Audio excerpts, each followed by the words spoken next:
സർക്കാർ നിഗൂഢമായി ചെയ്തൊരു പദ്ധതിയല്ല എന്ന് മന്ത്രി പറയുന്നുണ്ട്. മാത്രവുമല്ല, ഇപ്പോൾ ഉന്നയിച്ചിരിക്കുന്ന വിദഗ്ധർ ഉൾപ്പെടെ ഇതുവരെ ഇപ്പോൾ ഉന്നയിച്ചുകൊണ്ടിരിക്കുന്ന ചോദ്യങ്ങൾ അത് രാഷ്ട്രീയ പ്രേരിതമാണ് എന്ന് പറയുന്നുണ്ട്. നേരത്തെ തന്നെ ഈ കാര്യങ്ങളെല്ലാം കാണിച്ചുകൊണ്ട് അന്ന് തന്നെ ഇതെങ്ങനെയാണ് എന്നതിനെ പറ്റിയൊക്കെ കാര്യങ്ങൾ വിശദമാക്കിയതാണ്. അത് തെളിവായി കിടക്കുന്നുണ്ട് എന്നൊക്കെ മന്ത്രി വാദിക്കുന്നുണ്ട്. അത് എത്രത്തോളം കുറച്ചുകൂടി ക്ലാരിറ്റി വരുത്താനായിരിക്കും സർക്കാരിന്റെ ഭാഗത്തു നിന്ന് ശ്രമം ഉണ്ടാവുക? ഈ വിഷയത്തിൽ ഏതു തരത്തിലായിരിക്കും വരും ദിവസങ്ങളിൽ പ്രതിപക്ഷം പ്രതിഷേധം അറിയിക്കുക? സ്വാഭാവികമായിട്ട് നമ്മൾ ആദ്യം കാണേണ്ടത് പ്രതിപക്ഷത്തിന്റെ വിമർശനത്തെയാണ്. പ്രതിപക്ഷം ഇതിനെ ഒരു തെരഞ്ഞെടുപ്പ് സ്റ്റണ്ടാക്കിയാണ് അവതരിപ്പിക്കുന്നത്. അതായത് ഇപ്പോൾ തദ്ദേശ തെരഞ്ഞെടുപ്പ് അടുത്തിരിക്കുകയാണ്, അത് ഒരാഴ്ചയ്ക്കും അതിന്റെ വിജ്ഞാപനം വരികയും ചെയ്യും. അപ്പോൾ ആ ഒരു സമയത്ത് ഇങ്ങനെ പ്രഖ്യാപിക്കുന്നതിലൂടെ അടുത്ത മൂന്നാം തുടർഭരണം സർക്കാർ ലക്ഷ്യമിടുന്നുണ്ട്. അതിനുവേണ്ടി ഇങ്ങനെയുള്ള ഇല്ലാത്ത കണക്കുകൾ കെട്ടിച്ചമച്ചുകൊണ്ട് എന്താണ് അതൊരു സാധാരണ സംഗതിയല്ലേ? തെരഞ്ഞെടുപ്പിന് മുൻപല്ലേ കാര്യങ്ങളെല്ലാം എടുത്തു പറയുക?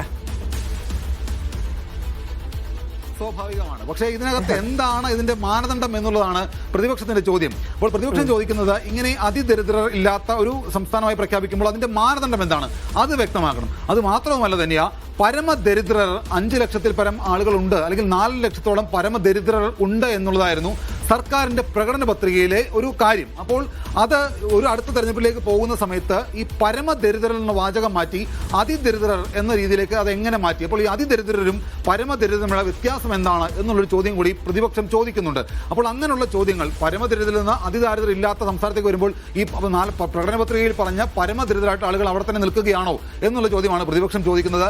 ഇപ്പോൾ ഈ 64,000-ലധികം അതിദരിദ്രരുണ്ടോ എന്ന് പറഞ്ഞപ്പോഴും അവരിൽ പോലും എല്ലാവർക്കും വീടുകളുണ്ടോ, അടിസ്ഥാന സൗകര്യമുണ്ടോ, വിദ്യാഭ്യാസമുണ്ടോ, ആരോഗ്യപരമായിട്ട് അവർ മെച്ചപ്പെട്ടവരാണോ, ഇതിനൊക്കെ സർക്കാർ ഉത്തരം പറയുന്നുണ്ടോ എന്നുള്ളൊരു ചോദ്യം കൂടി പ്രതിപക്ഷം ചോദിക്കുന്നുണ്ട്. അപ്പോൾ ഈ പ്രതിപക്ഷം ചോദിക്കുന്ന ചോദ്യങ്ങൾക്കെല്ലാം കൃത്യമായിട്ടുള്ള ഉത്തരം ഭരണപക്ഷം വരും ദിവസങ്ങളിൽ പറയുമെന്ന് നമുക്ക് പ്രതീക്ഷിക്കാം. എന്തായാലും സംസ്ഥാനത്തെ സംബന്ധിച്ചുകൊണ്ട് ഒരു വലിയ നേട്ടത്തിലേക്ക് പോകുന്നു എന്നുള്ള അവകാശപ്പെടലാണ് സംസ്ഥാന സർക്കാർ ഇതിനകത്ത് പറയുന്നത്.